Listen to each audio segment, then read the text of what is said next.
Hey guys, Michelle here. I am standing outside my friend Leslie and John's house because today I promised you two designs. We will be doing a design in front of this house, which is kind of cottagey looking, isn't it? Very cool. And we'll be doing one in the backyard at my house because I need to totally fill in this area that is all shade and it really needs some love and some help. Now, John and Leslie asked me to do a design for them because they are really busy people and they want the house to look beautiful. So we are going to create something full of texture and beauty and ease for them to take care of. So come along today as we create two designs for you. That little bit of video that I just did was yesterday when it was 70 degrees and today it's 28. I cannot believe how much the temperature has swung in 24 hours. We are going to start with the design in the back of my house first, and I'm going to show you in just a minute how I just was a plopper. I know, I just totally plopped things down in the bed. I had a couple things that died and didn't do well, and we're going to redo the design so that it can handle the conditions that are back here, which is shade. Now, it looks like it's getting some sun now, but all of those branches that you see in the shadows, guess what? Those all get covered with leaves, see, from this great big tree right there. And so this is a total shade bed. Let's start with this design first. Holy cow, I still can't get over the change in the weather and how cold it is. So this picture here is the area of my backyard where we are going to create a landscape design. I have not really done any kind of designing whatsoever. And as you can see, there's zero winter interest in this area. I kind of have been just plopping things in this area because I've been developing other areas. So some of the things that are in here were leftover plants from another area that I did, and I ended up not putting them in, so I threw them in over here. A couple of them are plants that I picked up at a plant swap. I think a couple of them are from like some master gardener sales, and I've been just putting them in over here. Oh, and there's a few things over here that people gave me cuttings and I put them in the ground. So it's just a plopped hodgepodge mess over here, and I really need to give it some cohesion and some purpose and some design. So that's what we're going to do today. Now, this is a south-facing bed, but because of the big line of arborvitaes that I have that separate my property from the garden center, those are probably, I don't know, 30 feet high. And then I have this big red maple that sits here. There is a lot of shade in this bed. So I want to say maybe it gets an hour of afternoon sun from like 2 to 3. And then after that, the trees from the arborvitae shade it and the maple tree shades it. And the house does the rest. So we are going to create a shade bed in the back of the house right now. All right, this is everything that's in the bed right now. And as you can see, it's a big jumbled mess. I am pretty much going to pull everything out of this bed and probably put it in a temporary bed someplace until I figure out where I want to put it, because some of the stuff was given to me by other people and I kind of want to keep it. None of it's weed infested, but I want to create design over here and I want to create a deer resistant area. I do believe when I'm done, there'll be only one plant in this whole entire bed. Well, two, because I am going to leave the two hostas over there by the edge of the patio, the big sub and substance, and the other one, I honestly don't remember what it is, but I know once it comes up, I'll be able to identify it. I just don't remember what it is right now. I'm going to keep those two hostas, and I'll have one other plant that's not deer resistant, and I'm hoping because everything else is deer resistant, they aren't going to come and nibble on the bed. Plus, this bed is right up next to my house, and I'm outside a lot, so I've never seen deer come up to the house. Doesn't mean they won't. It just means I've never seen them do it yet. So let's go ahead and get started with the design. First being, let's get rid of this hodgepodge mess. So weeping blue spruce grow in zone 2 through 8. You can buy them where they have bent the leader earlier, or you can buy them where the leader is staked up. It really depends on the look that you're going for, and that's what I love about weeping trees. You find one that speaks to you and fits your personality. So I'm going for one that will be more upright. I want it to only grow 5 to 8 feet high and get 3 to 4 feet wide. Now, like typical spruce, they're going to have like more of a sharp, stiff needle on them, but the branches really have that nice graceful arch to them, and they're absolutely, they're absolutely gorgeous. These guys are very slow growing, so they don't grow very fast, and a lot of factors will determine how fast they're going to grow. How much sun, how much shade, how much water, when you bent the leader over. They do have a pretty good drought tolerance once they get going, so I like that about them. And You will have to water them during dry periods, and they are deer resistant. So this is going to be my focal piece. I love this tree. I have one in the front. It's a green weeping Norway that is straight up, and I love that tree. So I'm going to look for a blue one, and I'm going to find the one that speaks to me. Now, there are 3 plants that I'm going to leave in the bed, as you can see here. One of them is the Pulmonium, and I planted it last year. It's from Proven Winners. This is the Heaven Scent Jacob's Ladder, and I really, really liked it. It gets these fragrant blue flowers that are loosely produced in a cluster on top of it that are super fragrant. I really liked it. They only get about 2 feet high, about 18 inches wide, and the foliage on it, when the flowers are done, you cut them off. It is really beautiful. These are deer resistant. I'm leaving them right where I planted them. The next one I'm going to keep is that Salmon Substance Hosta. I really like it. It's got a beautiful chartreuse color that kind of ages to a gold as you progress into the summer. They grow in zone 4 through 9, and these are pretty slug resistant. That's another reason I like them. But this is a fairly large hosta, and for a big hosta, they're pretty fast growing. About 4 years and you'll get it full size, which is 2 to 3 feet tall and 5 to 6 feet wide. So I am keeping that as well. The last plant that I'm going to keep in the bed is the Acamillus mollis, or the lady's mantle. These grow in zone 4 through 7. They get about 12 to 18 inches high, 16 to 18 inches wide. I'm actually going to add some more of them to the bed as well, and I'll talk a little bit about those when I hit it in the design. I am still going to put all my evergreens in first. So the first one I'm going to do is an Abies Korean, or a Korean fir. I like this shrub. I talked about it in my conifers for the shade, and I am going to find these and put 3 of them in the bed. I think they're absolutely gorgeous. These guys grow in zone 5 through 8. They're about 1 to 2 feet tall, maybe 4 to 8 feet wide. These guys are slow growers, like 2 inches a year slow. But these guys are super easy to grow. They don't require any maintenance, any pruning. They're drought tolerant, deer resistant. Oh, and they get these little purple cones on them that are really a nice contrast to that dark green needle. And when it gets its new needles in the spring, it's this nice flush of bright green, and then it ages to a dark green. I love this shrub, and I'm putting 3 of them in the bed. The next one I'm going to put in is another Picea abies, which is a dwarf Norway spruce. It kind of looks a lot like a bird's nest spruce, but it's not. It's a little bit different. Now, these grow in zone 2 through 8, so they've got a really good cold tolerance. They get about 3 to 4 feet high and 3 to 6 feet wide. This is a very attractive kind of globe, flat-shaped shrub, and what happens is the bottom branches grow out and the top branches grow up, and it gives us this really like bird's nest look, but it's not a bird's nest spruce. So this is also a really super slow grower, only 3 to 5 inches a year. It does want cooler environments, and if you have a lot of humidity, it's going to struggle. The biggest pests that I find with this are going to be red spider mites and maybe aphids. Now, those are the only 2 pests that I've ever seen on them, and I've used the Captain Jack's Dead Bug Brew on them to control that. But the other thing is my herb garden's not that far away. I always plant calendula in it, and calendula is a great host plant to attract all the aphids onto that plant. So I do that a lot, and I seem to really be able to control my aphids that way. But I'm going to put 3 of these along the foundation wall behind the weeping Norway spruce, and it's going to be like my anchor in the winter along the house, or my foundation planting. Okay, so we are done with evergreens. Moving on to our flowering deciduous shrubs. I am going to put a Kodiak Black Diravilla in the bed. I love the black one. I like when it gets the yellow flowers on it all summer long, that contrast against that black foliage. And as you can see, I'm going to plant it right there behind, yes, that Jacob's Ladder. It's going to look absolutely fabulous. These get about 4 by 4, so not crazy big, and they're going to grow in zone 4 through 7. This guy is drought tolerant, deer resistant, really super colorful. It's tough, easy to grow. It will grow in full shade, part sun, full sun, all kinds of spectrums for this guy, and it's drama all the way with that black foliage and those yellow flowers.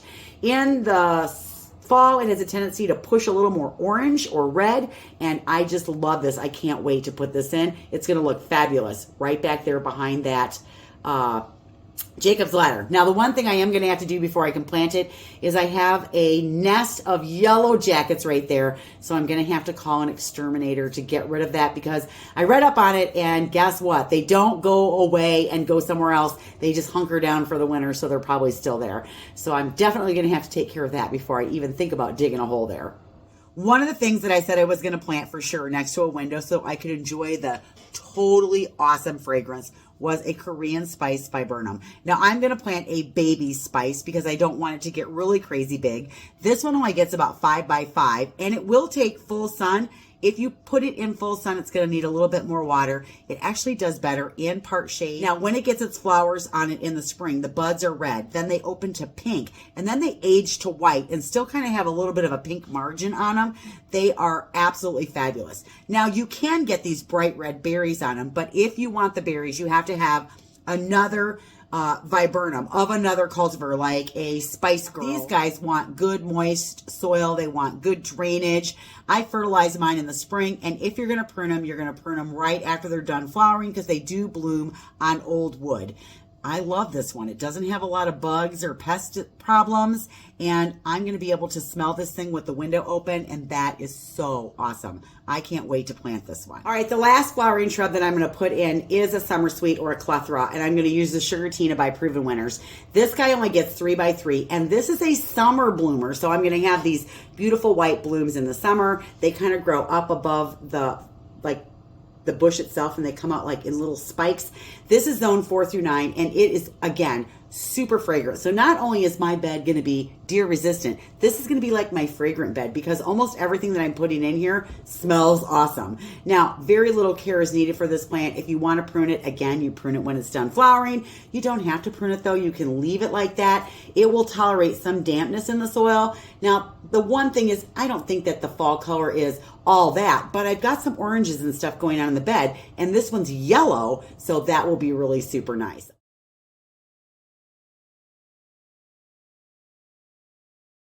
All right, I am going to use Virginia as one of my perennials. I love this thing, and I loved it in all of the displays that I saw when I was in Seattle. Now, this is also called Pig Squeak, and the cultivar that I'm going to use is called Winter Glut.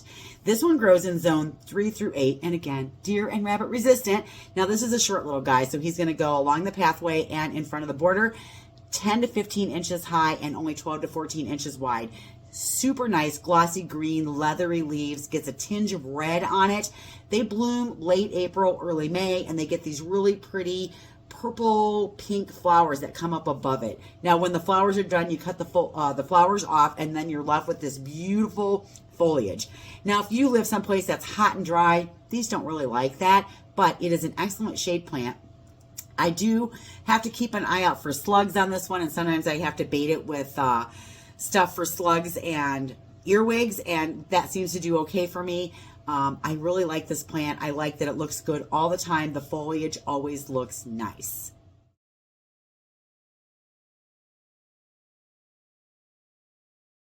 As I said before, I am going to leave the ladies' mantle that I have in the bed, and then I'm going to add some more. These grow in zone 4 through 7. They get about 12 to 18 inches high, 16 to 18 inches wide. They have the most velvety, beautiful green leaves on them, and when there's water on it and the dew collects on it in the morning or it rains, they create these beautiful droplets that you just want to reach out and touch. They're so beautiful. Now, these do get pretty chartreuse flowers on them. I could take or leave the flowers. Some people really like them. I have a tendency to cut them off as soon as they're done. I will also cut my foliage in half when it's done flowering so that it'll get a new flush of growth, and then mine look good all year long. If I skip doing that, they have a tendency to look kind of ratty by the end of the year. Now, I did read that in Oregon and Alaska, these can be invasive and that they spread by rhizomes under the ground. I have never had that happen, and I plant a lot of these, but just know that I did read that about these. So if that's you, just know that. Oh, and they're deer and rabbit resistant. I need some flower power in this bed, so I'm going to use Impatiens. Now, they are perennial in zone 10 and 11, but for me in zone 5, These guys are annuals. They're going to grow 10 to 16 inches high, and they have a nice mounding habit. I like to use the Beacon series because these are ones that were bred to be resistant to the downy mildew. So I like that series, and I like that I can change the color out on the impatiens every single year. Now, for impatiens to do really well, they do need like 2 to 4 hours of sun to do their very best. You do have to keep them watered, and I'm okay with that. And you want to make sure that when you plant them in the ground, you space them 8 to 12 inches apart, and that's when they're going to do their best. If you crowd them too close together, they have a tendency to grow up and get leggy, whereas if you space them properly, you get that nice mounding habit. So I'm going to do impatiens in here. I'm thinking this will probably take, I don't know, a flat, and I'm just going to insert them in here. Now, I still have that little concrete pad that's in front of the air conditioner, and I always have this chair that I put there that's got the center cut out that I put a planting in, and then I have 2 urns that I put on either side of that I plant up with impatiens, so it kind of pulls it all the way through the bed. But what do you guys think? Nice and cohesive, yeah? Ta-da! There you guys go. I love this bed. I think it turned out really nice. I like all the different foliage. I like that we have winter interest. I like that we have deer-resistant plants.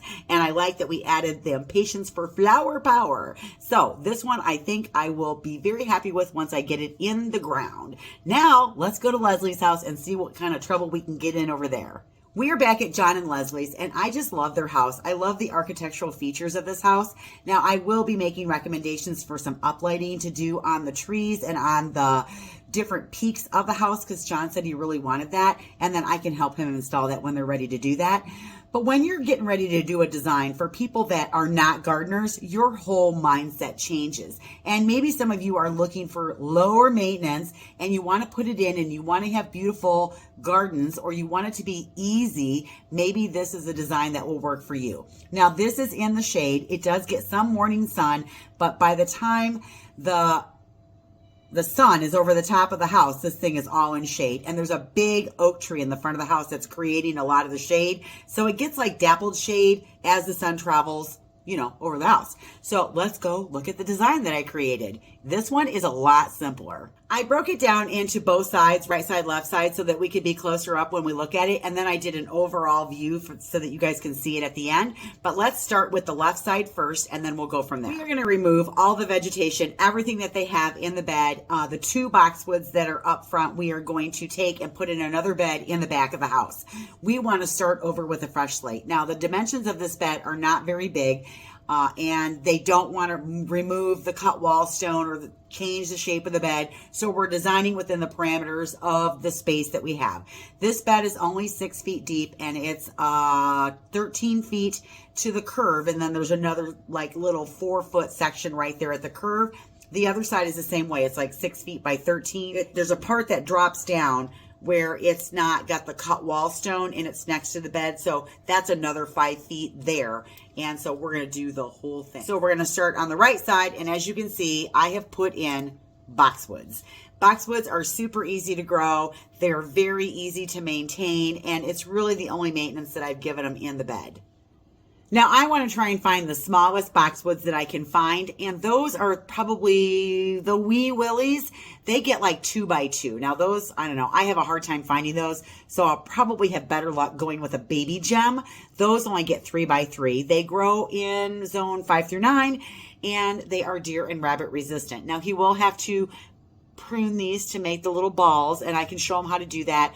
I think John's willing to do a little bit of maintenance. He just doesn't want like a lot of maintenance. Then we're going to use a green mountain boxwood. The green mountain boxwoods grow in zone 4 through 9. They get about 5 feet tall and 2 to 3 feet wide. These stay really green in the winter, and it'll give them a little fun place to put Christmas lights on, because I know Leslie likes to do that. Now, we are going to put a Japanese maple in the bed. I'm not going to go into a lot of detail about the Japanese maple because they're so finicky depending on where you live. Here in Zone 5, Northern Illinois, they need good drainage, and this is a raised bed. We'll be backfilling it with compost, so it's going to have good soil and good drainage. I'm going to find a dwarf cultivar, and we'll probably have to go shop for it. I want to find either a red one or an orange one, and we don't want it to get taller than 10 feet, maybe 4 to 6 feet wide, and we want a multi-trunk stem. And There's so many of them out there. For us, we have to be careful where we plant them. They are a better understory tree than they are like out in hot blazing sun. They also have to be protected from the winter winds because it can dry them out, scorch them, and they just don't do well in our winters if they're not protected. This is a nice protected area, so I am going to put one in. But I don't know, Japanese maples is it's a tough one to talk about because there's so many of them and the conditions vary widely from region to region. But I'm going to find a Japanese maple, and if we actually do get hired to put this landscaping in for them, when I actually find the Japanese maple, I will take you along, show you this video, and go over all the specs at that time. To tie into my Japanese maple, I am going to use a heucherella. Now I can go either direction. I can go with the hopscotch, which is a little bit more of an orange color if I end up with an orange Japanese maple, or I can go with the red rover, which is more of that red color, to go with a red Japanese maple, which is the direction I want to go in. I really like the red rover because it sits lower to the ground. It's only 8 inches high, and it'll make a nice frame around that Green Mountain boxwood. They grow in zone 4 through 9, and you can leave the foliage up all winter because I think that they grow back better when you do that. And these get creamy white flowers, so the white against the green with the red, that'll all look really nice together. And it's low maintenance, and it gives them a really nice punch of color in the bed to really brighten up the front of their house. Underneath that Japanese maple, I want to use the Hosta Autumn Frost. It's a smaller Hosta, 12 by 24. It's got that beautiful blue inner with that yellow outer, and it is gorgeous. Gives me my blue element that I'm looking for, and I think it's really going to brighten up and contrast well against the red foliage or the orange foliage of the Japanese maple. We're going to do 3 of them kind of surrounding the base of the tree. It'll be absolutely gorgeous. The last plant that I'm going to put in for a perennial is a Veronica, and I want to use the Royal Candles. Now, if I end up using orange, I'll probably have to go with a different color Veronica because orange and purple don't always look the greatest together, but orange and red look fabulous together as far as a contrast goes. I really do like the Royal Candles Veronica because it's going to be the right height that I'm looking for. 15 inches high, about 15 to 18 inches wide, grows in zone 4 through 8. I love these. I love the spiky little flowers that it gets on it. And even when it's done blooming, the spiky little calyxes are still there. It still looks good. Now, if I can actually get John or Leslie to go out and cut them back, then they'll reflush and get more flowers. But even if they don't, this plant will still look tidy and it'll still look good in the front of the bed. All right, we are going to move over to the right side. And as you can see, it's pretty much the same dimensions, except it's a straight bed. It doesn't have that little butt out or that little curve right there at the stoop, but the dimensions of the bed are the same. And we're basically going to repeat the exact same thing over here with the placement being just a little bit different. All right, we're going to start with a repeat of the Green Mountain boxwood, the little baby gem boxwoods, and that heuchera or the heucherella. We're going to put it in the exact same position. It's just going to be a little bit different because I don't have a butt out. So what I'm going to do to kind of marry the two sides together is when I do the hostas, instead of putting them in the bed, I'm going to drop them down on the other side. But what I have to do first is find a nice anchor tree to put on the other side to give me some balance to the bed. I have decided to use a serviceberry, and I want to use the Autumn Brilliance. Over in the shade, this will probably get 15 to 20 feet tall and wide, and you can prune up the bottom branches so that it looks more like a tree, because I do want to get a multi-trunk.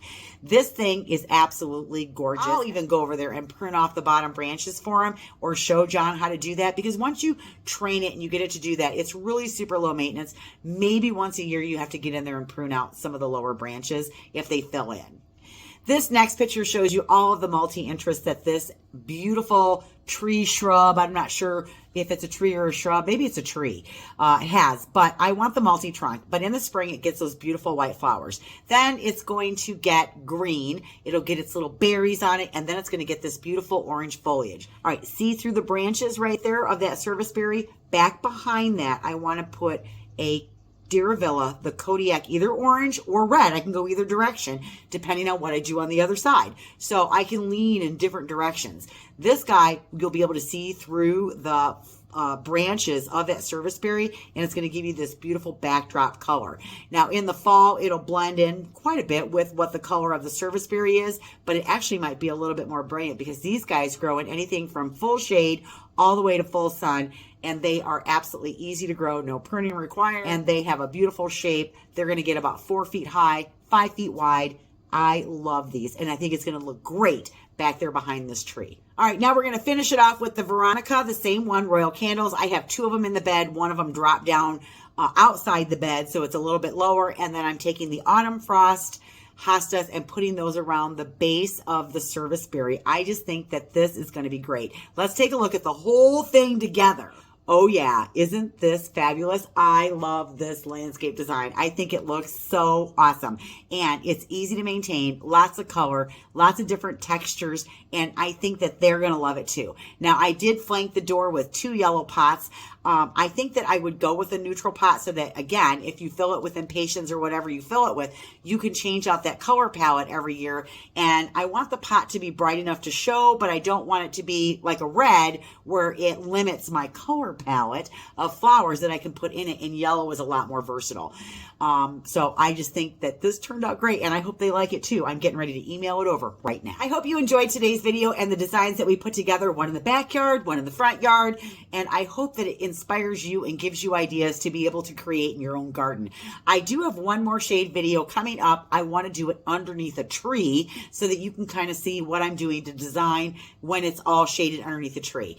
I actually have to find someone that's got like a really wooded property so I can go over there and kind of maybe work on a design in a wooded property. I right now don't know anyone that has anything like that, but I'm sure I'll get a phone call to come out and do a consult, and so maybe I can talk them into letting me do a design and use their property for an example. So hopefully that will come and we can do that later on. So stay tuned for our shade video. And then remember, we're going to start the What Would Michelle Do series right after that. So if you have gardening situations you'd like me to address, put those suggestions below so I can start creating the video. Also, Garden Gab in March, we have a guest coming from the lawn care industry, and she's going to talk about great lawn practices and the pros and cons of fertilizing your lawn. And I have a question and answer session coming up, answering all of the questions that I've gotten over the last, I'm going to say 60 days. That should be coming up here in a couple days. I think I'm actually going to post that on a Saturday. So watch for that. That'll be coming out too.